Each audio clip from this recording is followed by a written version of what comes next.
Welcome to another episode of Shift with Elena Agar. In this conversation, I sit down with Federico Rodriguez. He is the founder of Emploneur, a game-changing movement designed to revolutionize the traditional world of work. And if you have listened to my podcast, you know how I feel that the traditional world of work needs to be just completely changed and turned upside down, and we need to create something different, and that is what he's doing.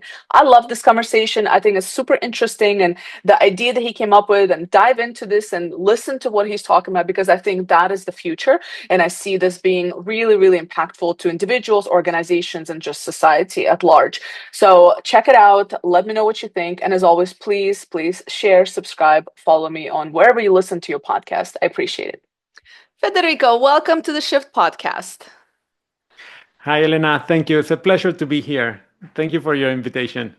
Of course. Well, Camina introduced us, and Camina is not only like a powerhouse of a networker, but she knows the best people. So anytime Camina says, listen, you got to talk to this person, I'm all sold. So it says a lot about you and the work that you're doing out there if it's coming from Camina. So I'm really, really grateful. So listen, we're going to talk about, for people who are watching, you have this Emploneur in your background. And for people who are listening, it's a backdrop that says Emploneur. And we're going to dive into what all that means.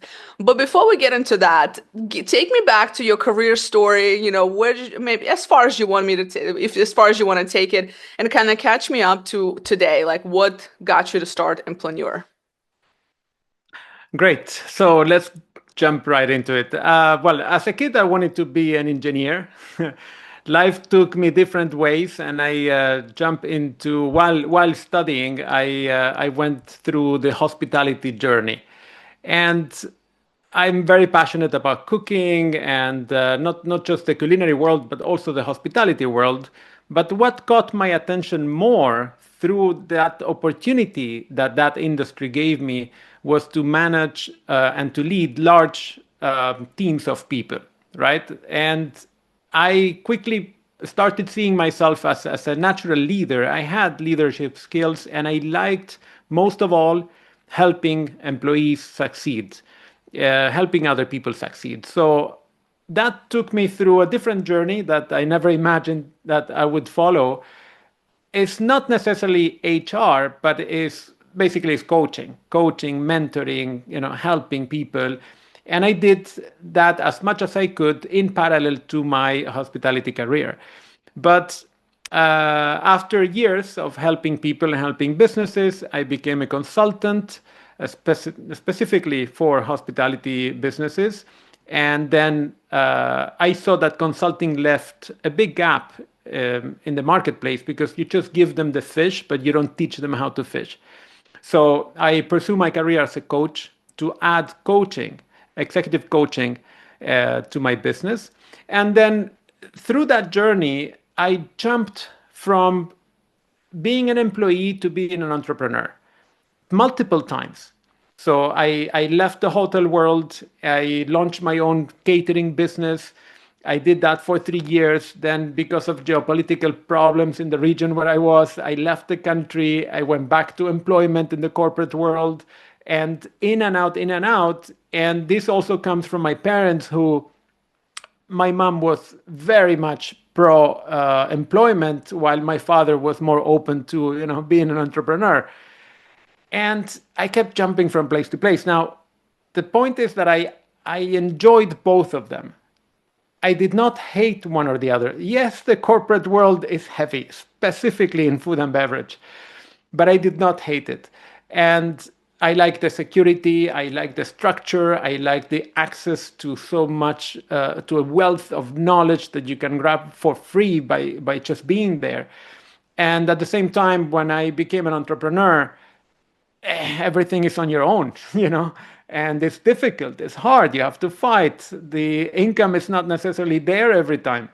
So I saw that there were a lot of ins and outs, and my journey took me to, after becoming a coach and helping people at a higher level become better leaders, my focus was always into becoming better leaders, not for more profits, but for more impact. And the impact is always on people. I mean, when we talk about impact, it's making big impact on other people's lives. And hopefully not having a bad impact, a negative impact on the environment while doing so. All right. So that's where I gathered all the knowledge and all the experience and all my passion and combined it into a single, my latest project, basically, which is Emploneur, which is what I call the smartest evolution of the world of work. Everything has evolved except employment.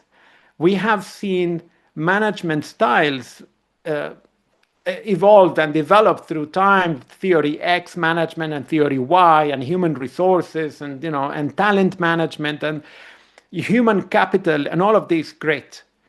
But employment, the structure of employment itself has been the same for hundreds of years. And employees are conditioned to work by those rules. And that's where I saw that there is an outdated model that is hurting people. And most of my coaching had to be to get people out of that employee mentality. And this is what Emploneur is about, is having those people who choose to become employees to be employees because they don't want to pursue other types of businesses, other models of business. They don't want to become entrepreneurs, business owners, or anything the like. They want to be employees. They enjoy it, they like. However, they don't want to be stuck and they don't want to suffer and they don't want to have less of a life that they could have just because they choose employment as their business model. And through my career of personal development, one of the biggest pillars that I was missing that I wanted to do for so long during my early years was finance. I have a master's in business administration and hospitality, but I wanted to go deeper into finance. I knew that there was something missing there. So I gathered all my forces and resources back early COVID days, and I ventured into going for a whole year of financial education to learn everything. I wanted to learn how to invest, how to trade, how to manage money, personal, business, everything.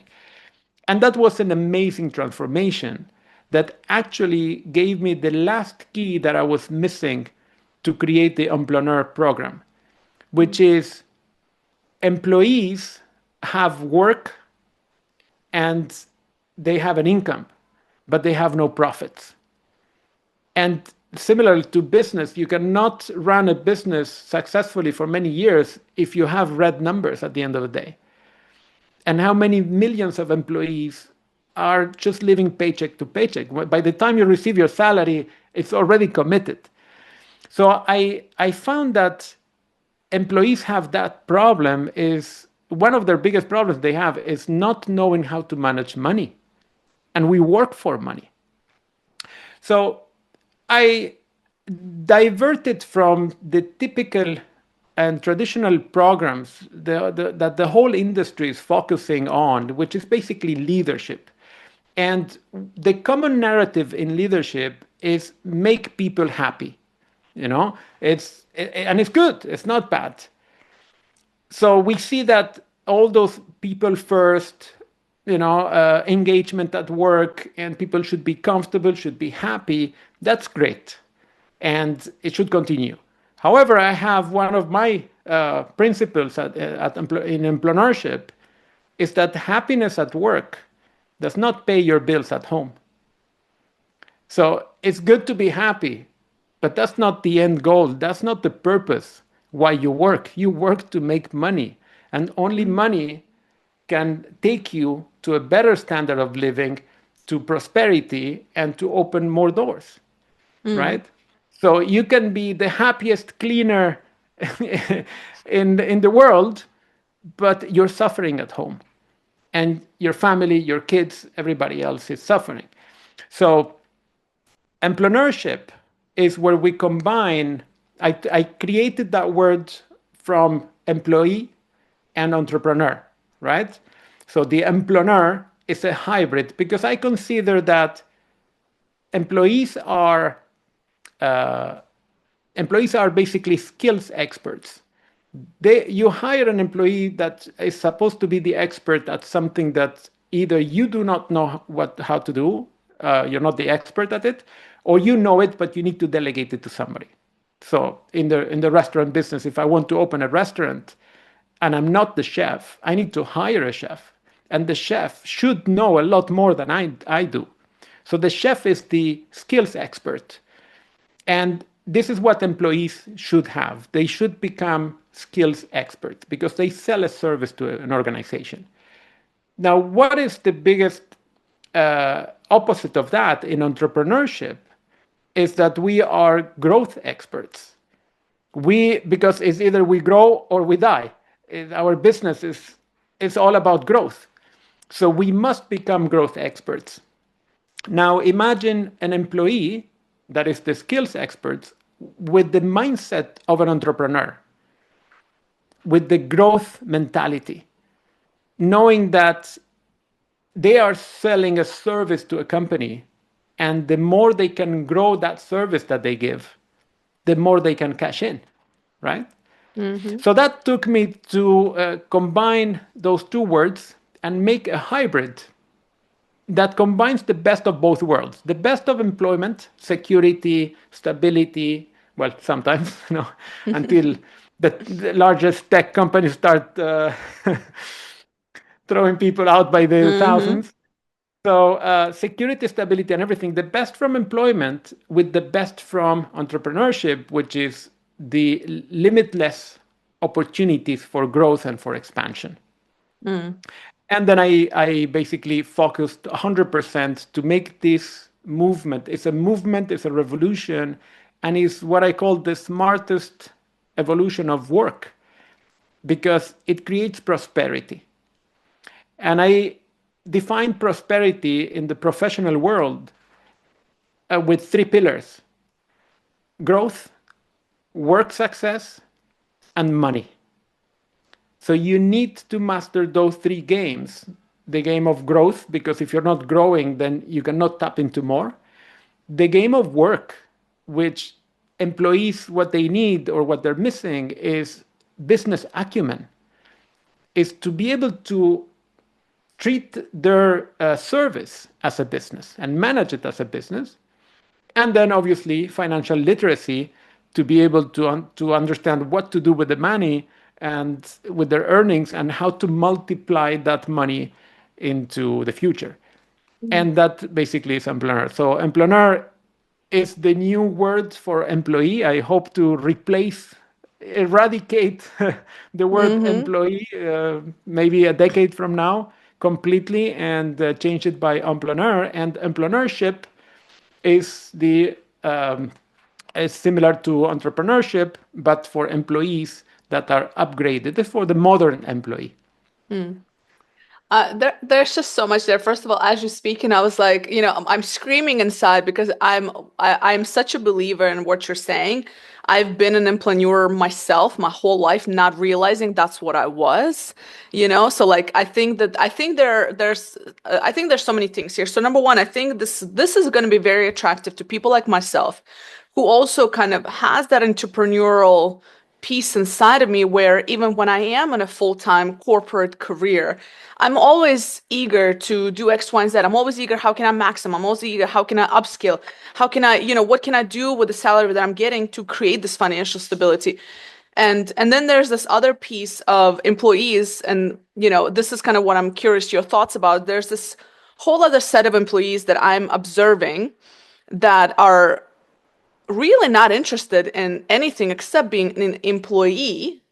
And some of the feed, I'm just thinking, like, literally, this is my life. Like, my job is to like push people to be at their full potential and blah blah. And when I run into a lot of people who are just want to coast. They just kind of want to clock in, clock out. They want to do the bare minimum, and that's it. And obviously, because I'm, that's just, it's very hard for me. I get it. But it's hard for me to accept it.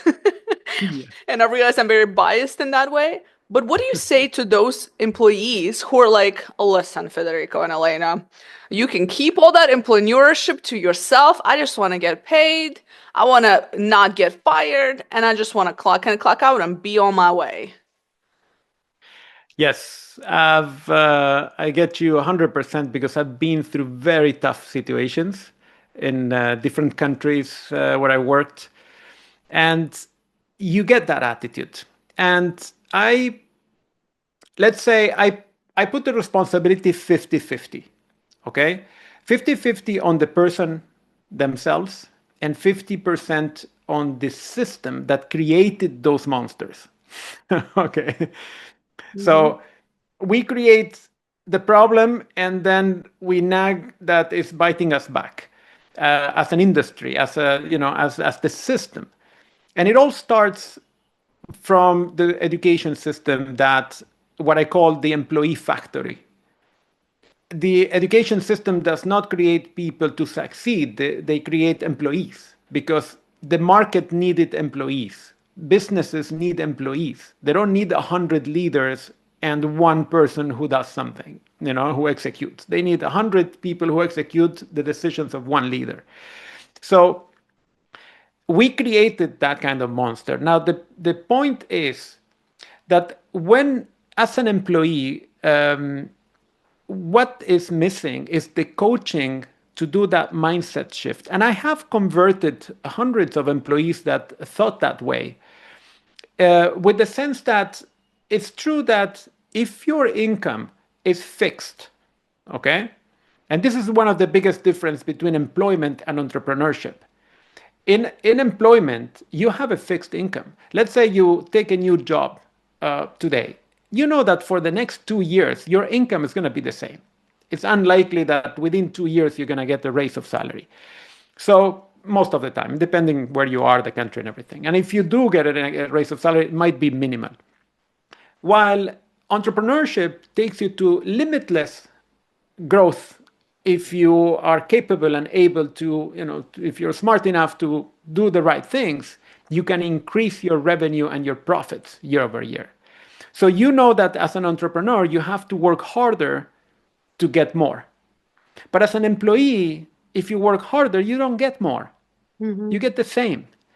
So when you see that within the next 12 months, you're going to have the same income, you try to get benefit out of other things, because you say, all right, if I cannot profit more by working harder, get more money, then let me get more time.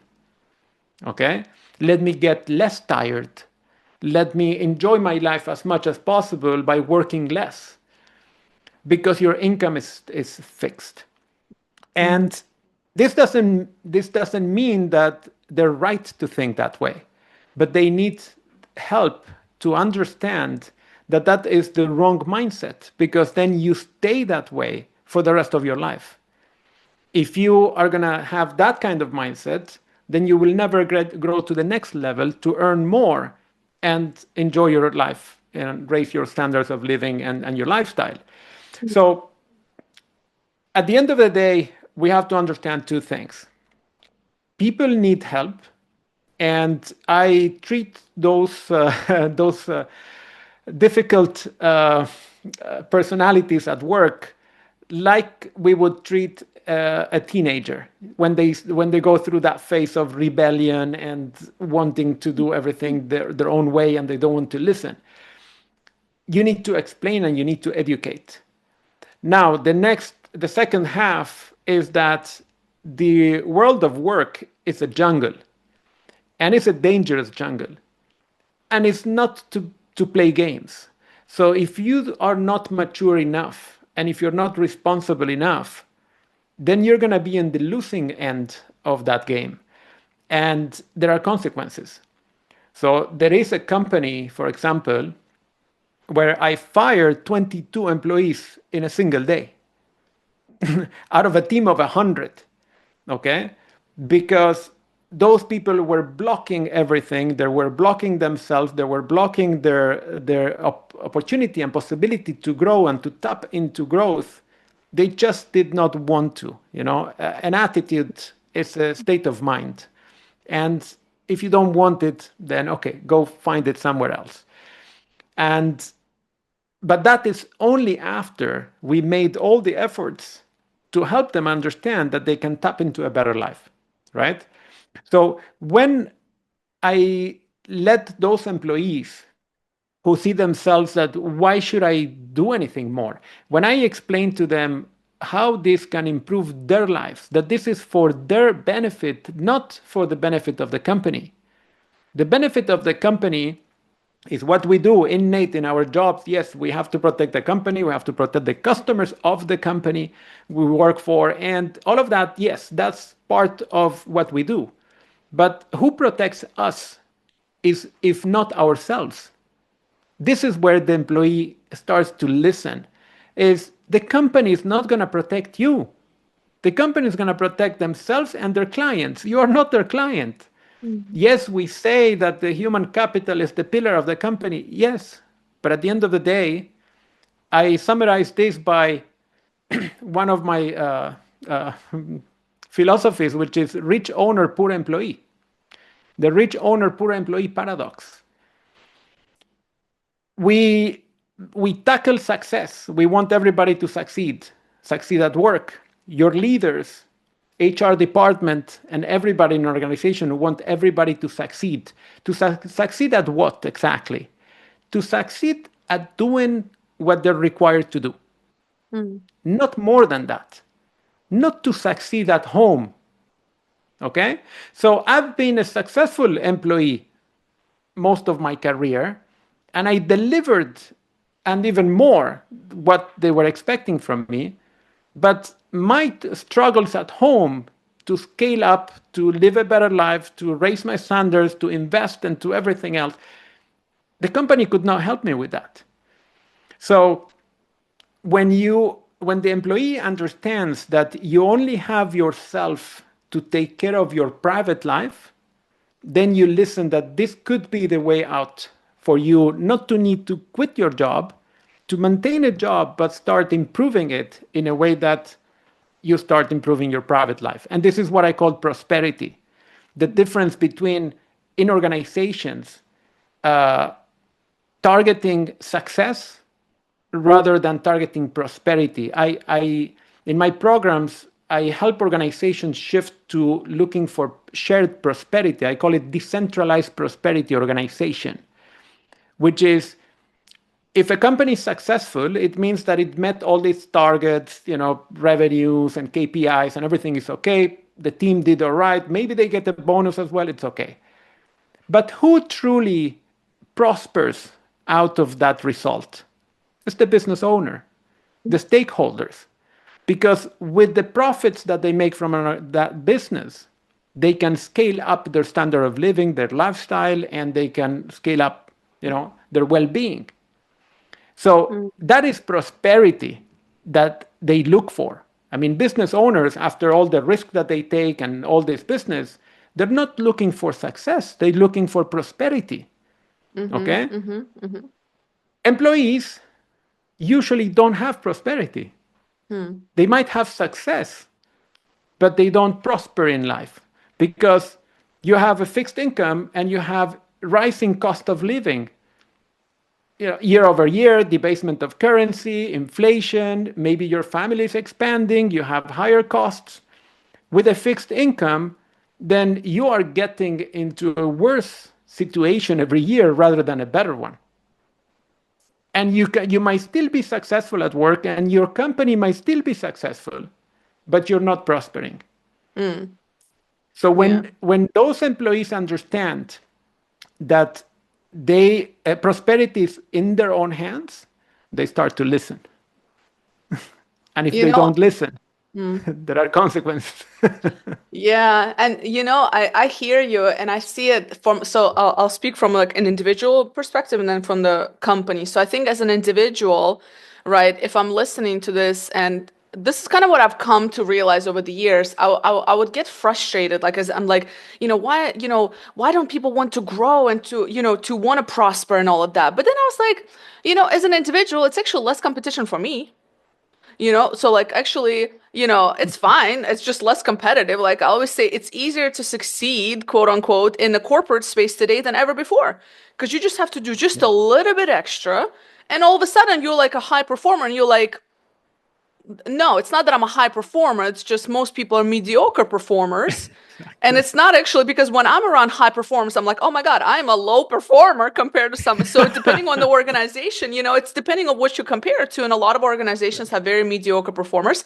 And I think there's going to be a third of the population and companies that are just, those, low performers, which is why people don't like it. But, big companies like Meta and others, they lay off 10-15% of their staff every year that are low performers. Right.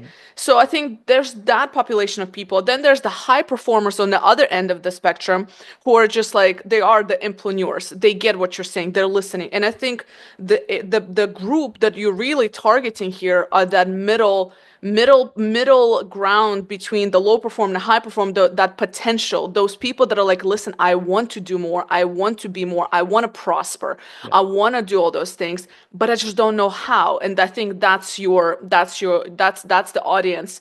And then from the company perspective, what I observe building a startup now and being in a startup community, everybody is a high performer, employeur, you know what I mean? Even if you're part of it, because everybody's like just excited to want to build and so on. And you're absolutely right. In the large organizations, we've created this system, this employee mindset that then we expect people to, take ownership. But it's like, well, how have you recruited them? Number one, what expectations did you set for them? Number two, and how are you measuring performance and how are you actually investing in tapping into that potential in those employees? Because then if you just create a mediocre performance workplace, that's on you as a company. You know what I mean? And I think in some cases it's just what it is, because when you're thousands of employees, Federico, honestly, it's very hard to have everybody who's a top performer. You're not Yes. gonna have. It's just that many people don't exist in one company. So I think like, for large organization, I get why they do it, but I do see that there's still a huge untapped potential for that middle group that would be perfect for things like emploneurship.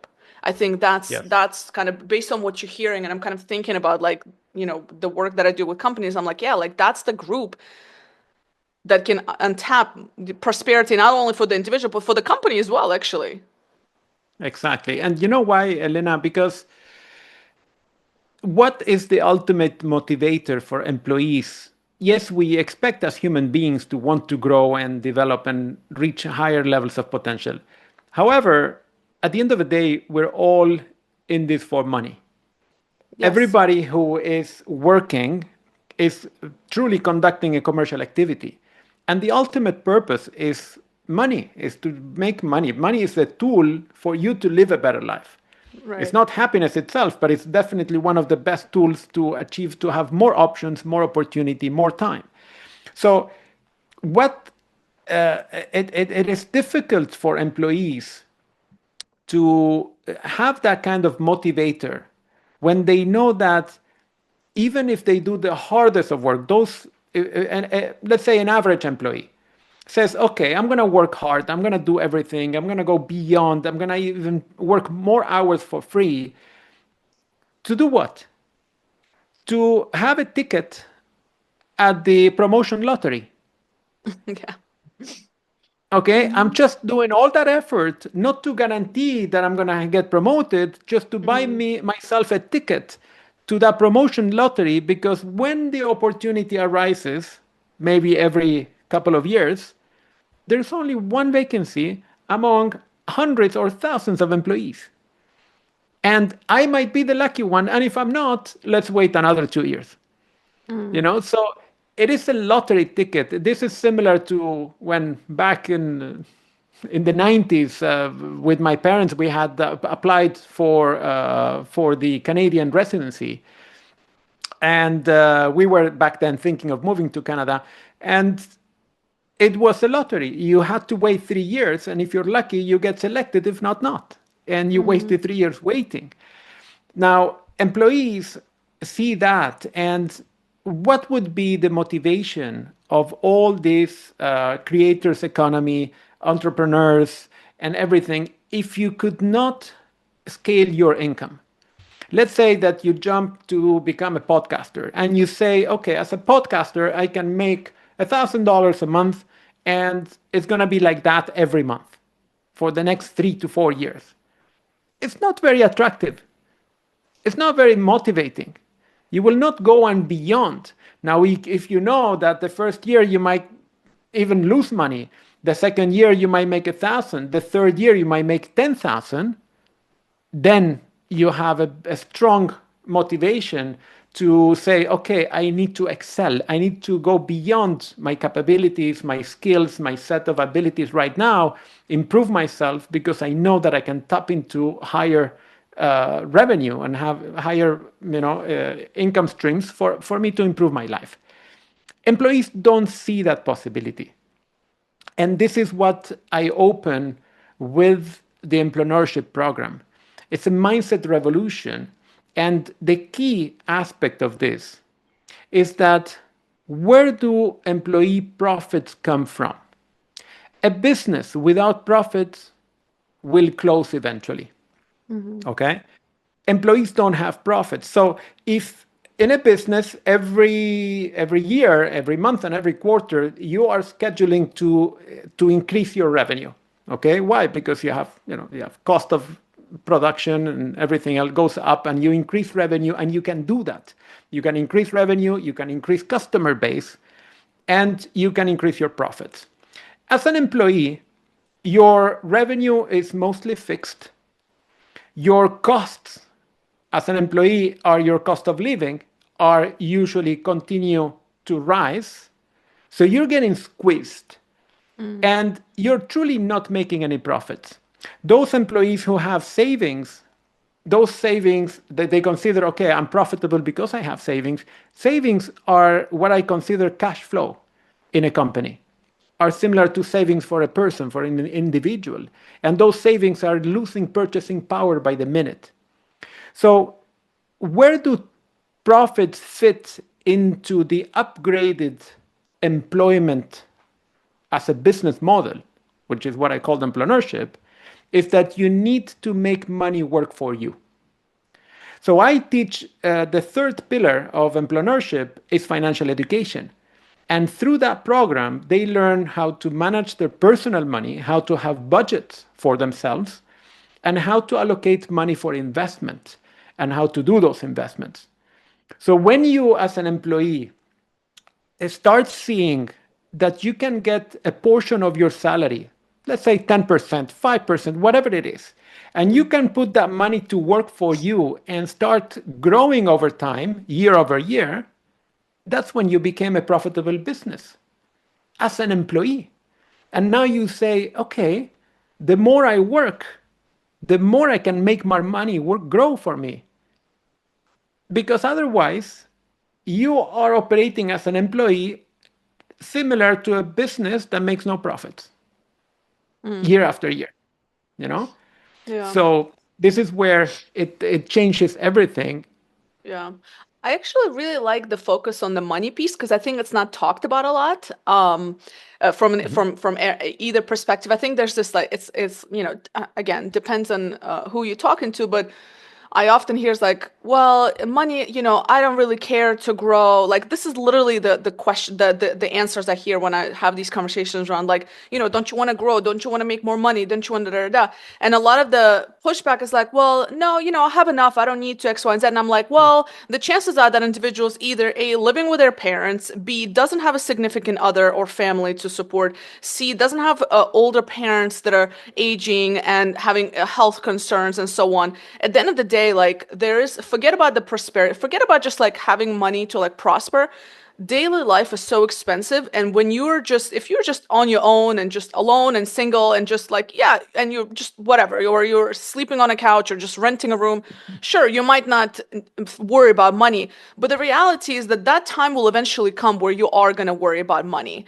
And and it's just, you might not be in that situation right now, but I mean, I hope it comes, because if it doesn't come, that means you're still alone and renting in a room. And, so I do hope that for everybody, like they do have, the family around them and parents around them and so on. But so I think at the end of the day, I think it's just, it's a little bit of a naive approach to life and to employment and to what the future might look like.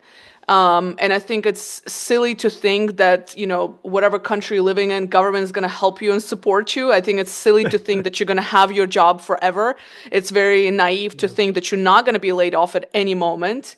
And I think money at the end of the day, and, and people demonize money, and no, we're not talking about, money to buy Louis Vuitton, right? We're talking about money to just prosper and live a life. Because like you said, you know, they also, there's a negative view on organizations that want to make money. Well, listen, as an entrepreneur, you take a lot of risks, like you said, right? So yeah, I expect to get paid more than my employees, right? As a business owner, because I'm the one working 14 hours a day to build it so that you can also have a job. So yes, I'm going to take more of a cut. That's just what it is. You know what I mean? I took all the risks. So I think we demonize money, but I think it's a very healthy to talk about money, and money is important. And the way you talk about it, like your approach is like, well, yes, of course, it's mutually beneficial for everybody.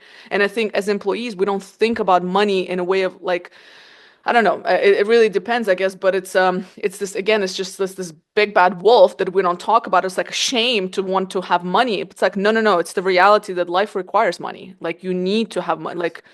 It's becoming more expensive, uncertain, and so on. So it's anyway. Yeah. So yeah. It's I feel very strongly about this topic, as you can tell. Like I just love what you're Yes. doing, because I think it's such a gap. And the final thing I'll say is just I think you're right. Everything else has evolved in the world of work, but the idea of this employment, you're absolutely right. Everything else has evolved, and I think that it is a larger systemic issue, but I think what you're doing is definitely a step in that direction that we so desperately need. Yes, and Elena, this is why employees have been conditioned not to learn how to manage money. Okay, because we needed them. The industry needed them when this started, and the education Mm. system, there were factories, and factories needed labor that do not think, do not ask questions. They just put that bolt in that screw 1,000 times a day, and that's it. Yeah. And it stayed that way. But in the world of investing, which is what everybody should learn before jumping into the professional world of work. Because if you think about it, you're going to spend 90% of your entire life around money, either using money, working for money, or depending on money in your senior years with a retirement plan, Mm-hmm. if it's still there. So if you're going to spend 90% of your entire life around, it all revolves around money, how come in at school you never learn how to manage it? People have no clue how to manage money, not only just personal finances, budgeting, investing, and everything else. And in the world of investing, the earlier you start, the better and the bigger the results. This is where my program has one line that targets graduating students, because when is the best time to kill a monster is when it's tiny, right? And I put a tagline to that saying, I help employees to not be, not become employees, because that's where you start with Mm. the wrong foot. You have to start as an employer. You need to have one of my programs, one of the first programs is called Rite of Passage to Professional, because students transition from the world of education to the jungle of work without preparation. You are going to enter an economy, you're going to do a commercial activity for money. You're going to be trading value, time, effort for money, sweat for money. And you're not even prepared how to manage that money. Mm. So you're completely unprepared and you end up losing that game. And the rite of passage creates the mindset and the education for people to say, okay, if from now on I'm going to be working for money, then I need to know how to invest that money, and how to make that money work for me at the same time that I'm working. And one of the biggest transformation is students that tell me, I can barely afford, I can barely reach end of the month. I don't have money for the program. I don't have money even to invest, even if I learn how to invest. Mm. I tell them you don't need to. My programs are highly affordable. They're almost being coaching, mentoring at the level. It's almost a gift because I want to help as many people as possible. And when they join the program, magically within the first 3 months, they have fixed most of their financial problems. They have started when they thought that they had no money to survive. Mm. Now they started building an emergency fund. They started putting money aside for investing. Magically, it all came up. And the biggest transformation is that they shift to appreciating much more the work that they do and the company they work for. Because before they saw it as the enemy, they mistreat me, they underpay me, they don't value me, they use me. And now they get to understand, hey, that is my source of income. That is the only client that I have. The Yeah. company has many clients. I have only one client, and it's that organization. So they get to appreciate the work, the company, and they start to serve that company much better because they want to grow with that company, or at the end of the day, find another company. Eventually, if that company is not good for them, but the whole process of growth and prosperity kicks off with that rite of passage, not to become an employee. Mm. I love it. Yeah, it's I love it. It's a very different approach. Haven't really heard too many people talk about this approach, but it's somebody who's experienced all sides of what you're talking about, from an employer, employee, entrepreneur, and so on. I've worked in higher education as well, so I totally understand the kind of mentality that is developed in higher education, and the gaps. And yeah, I mean, I applaud you for the work that you're doing. If somebody wants to, like, listen, I'm interested in a program, maybe they're, an employee right now is like, I want to be an employeur, or maybe it's a company who's like, listen, how do we do this with our employees? How do we implement this? Where can they find you? Great. So I have the website is emploneurship.com. I have a store also called stan.store/emploneur. And then I have the Instagram account, which is employers, in plural. And I offer continuously a webinar, a free webinar, which is for to get things started, because a lot of people misunderstand the word because they're not into it. So first of all, it's a word that is invented by me. So it's not something that people would naturally understand. A lot of people confuse it with entrepreneurship. So Mhm. as employees, they're like, entrepreneur, whatever. It's not for me. And so this webinar is called Reclaim Your Pride. And it is for employees. Because employees, first of all, they need to reclaim the pride of being employees and being themselves and being a value creator within the economy. We're all members of a broad economy. And then we collaborate in microeconomies. And you are a collaborator, you are adding your value, your grain, into that economy. So Reclaim Your Pride is a free webinar where I explain what the program is, what is the value of an employer, of an employee, and what is the next step. What is the evolution of an employee to become a personal brand within an Mhm. organization, that you serve that client and that you have a profitable business that you can scale, and you don't have to wait. You don't have to wait for permission or promotions or anything. You manage yourself as a brand and as a business. Mm. So I just love it. I love it. I'm biased. I know I'm biased, but it's the world that I'm in, and I just love it because I see. I mean, I objectively just there's so much benefit to adopting this mindset from all sides, and and I hope and I hope this podcast is one way to spread the word further. Right. Thank And you. I'll make sure to share all the links that you mentioned in the show notes. And we will, we'll do our best to support.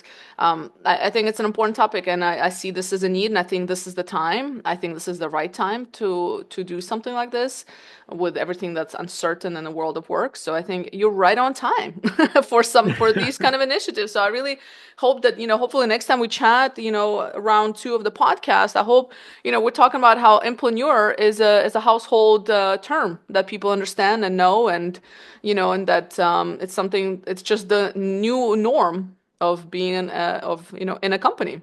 So I wish that Yes. for you. Yeah.